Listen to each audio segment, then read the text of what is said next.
Namaskar, guys. What's up, and welcome back to another fresh episode of Shlokovach. Today, we are going to be talking on the topic of. It's a very intriguing topic Right. which I stumbled upon in a very mysterious way. Okay. So I was just playing a video game with my son, who is now 13, Right. and while we were playing that game, we realized that what if somebody is playing a game With us. with us humans Yeah, with us as characters of as the game. characters? Right. And then my question to you is that what if reality is a lie? Guys, what if reality is a lie?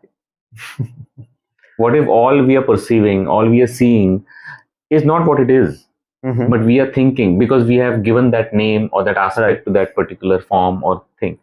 So, what if reality is a lie? Well, if it is a lie, it definitely has to be one of the biggest and the most complex lies anyone has ever told. So, And well convincing one. yeah, well, convincing one because, pain, surely real. Yeah. So, okay.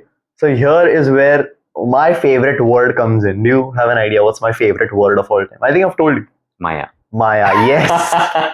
Maya is my absolutely my favorite word. Right. Reason being is people misunderstand this word so much. Mm.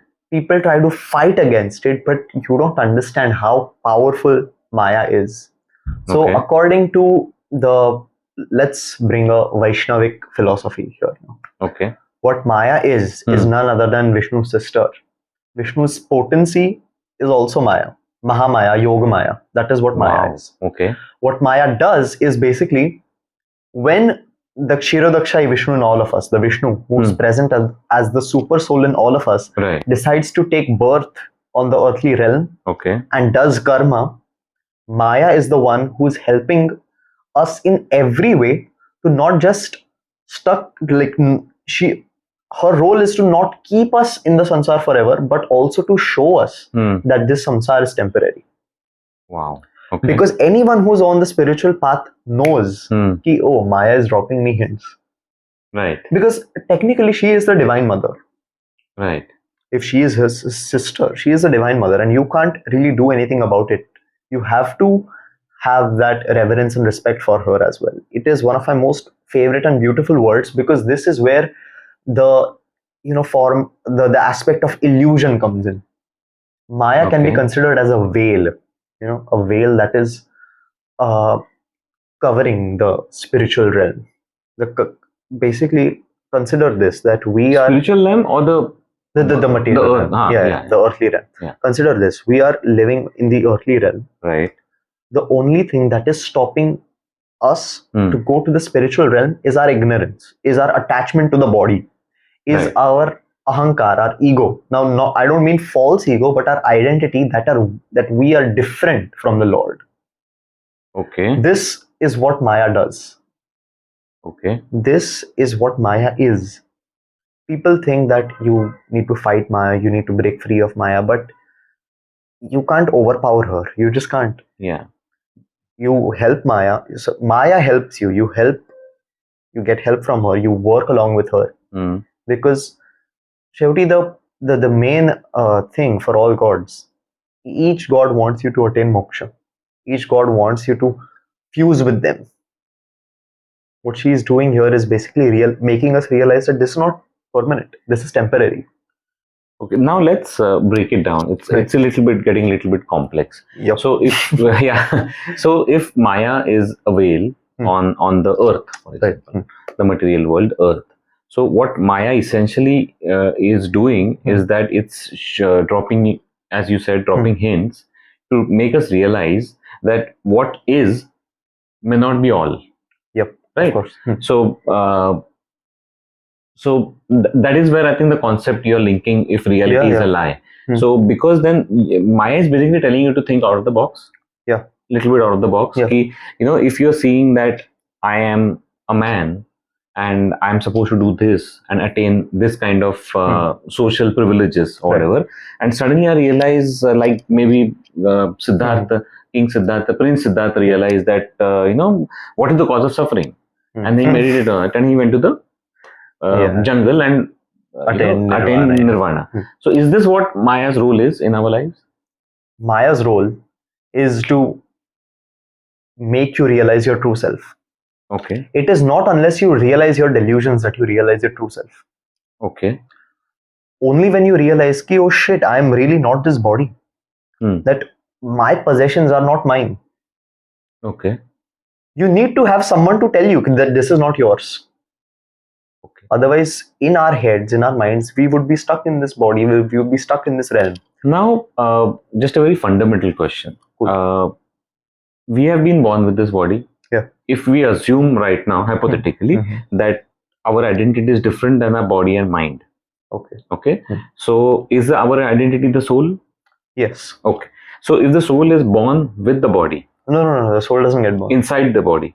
Yeah. Somewhat. It uses the body as a tool. Conduit. Yeah. As a tool.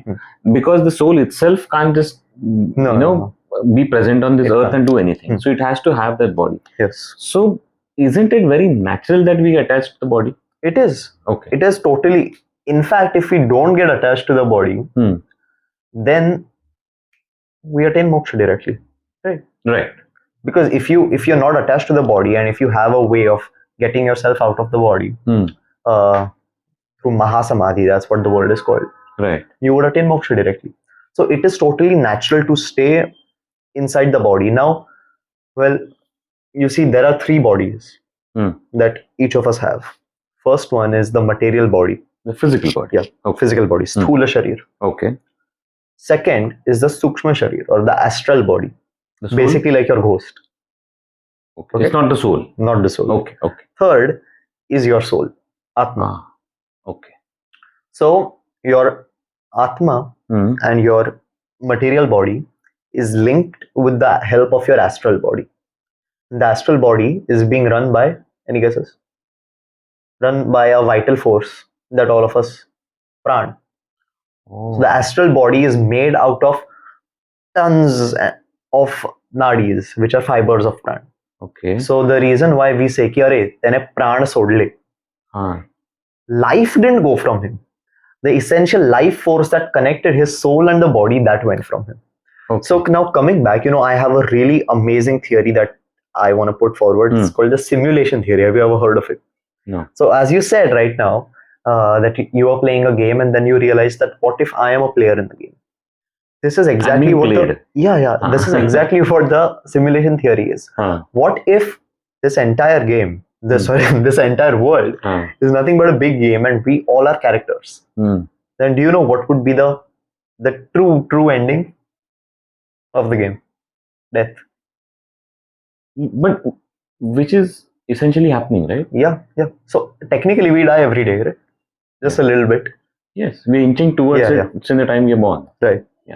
But some people want to be in this game forever. That is why we have people, getting attached to their bodies, people being such materialists. The thing is that immortality or amritatva is not realizing that you can live forever. It is realizing that you have been living forever. Wow. Okay. But not just in this body. Okay. Because if you truly want to be immortal, you have to die every single time in a new body. If you truly want to be immortal, the ego must die every single day. Wow. That is what I actually think about immortality. So immortality is basically death of the ego. Yeah, death of the ego. Now, I have an ego right now, like my sense of identity, but it would be different if I take another birth, right?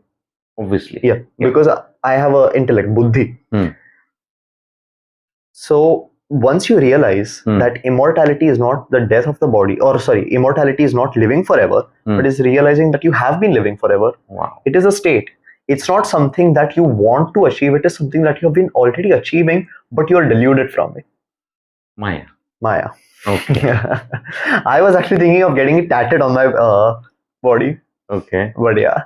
So I didn't want people to ask me what this is, and then me having to give an entire discourse on why it is. So I decided now to they can just watch the podcast. Now they can watch the podcast.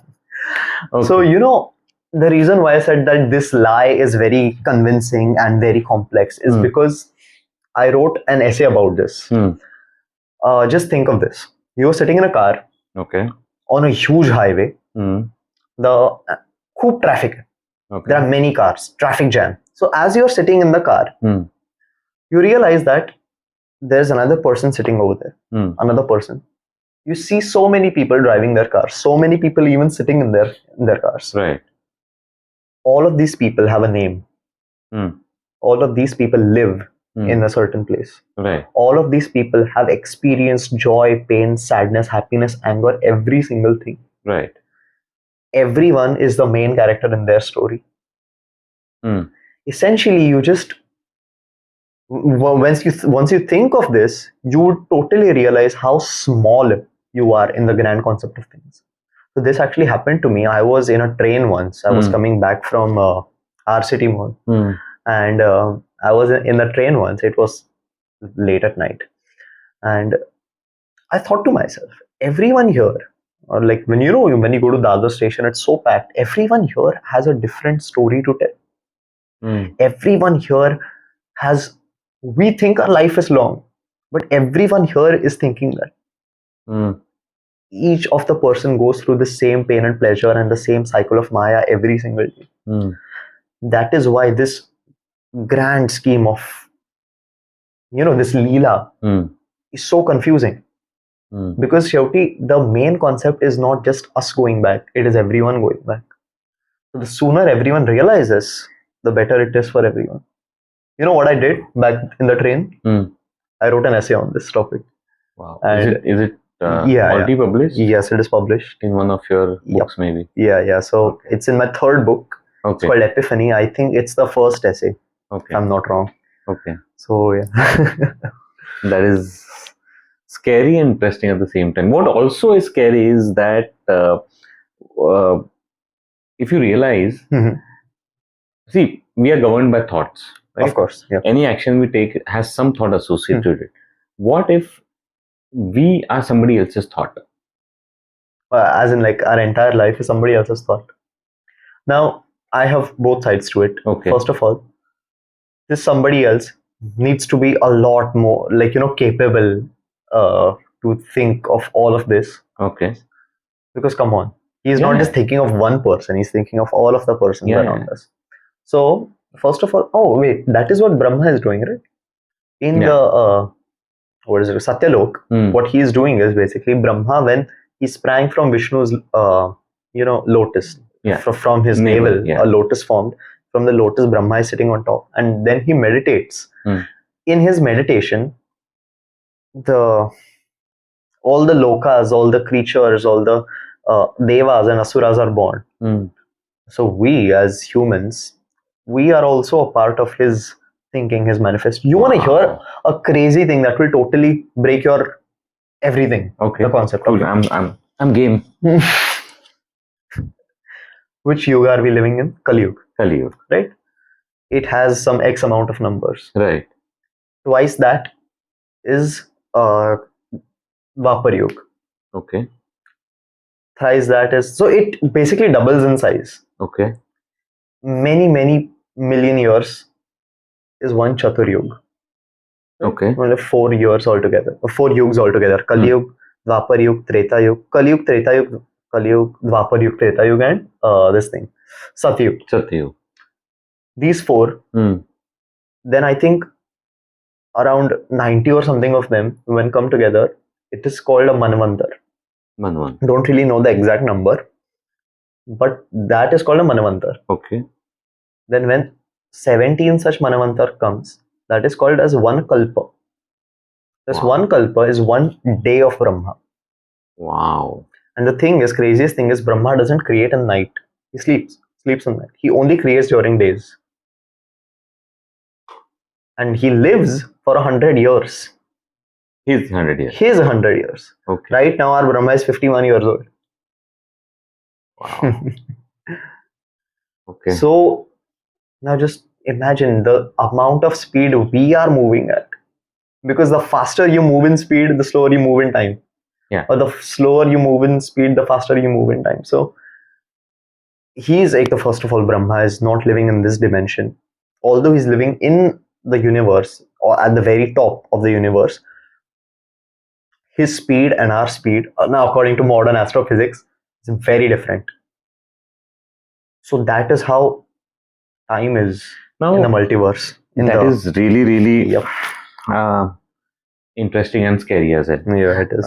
Nothing to be scared of, but interesting as well. Now, when you talk about dimensions, Mhm. I have another question. Okay, Okay. we are in this physical earthly realm. Right. We are thinking.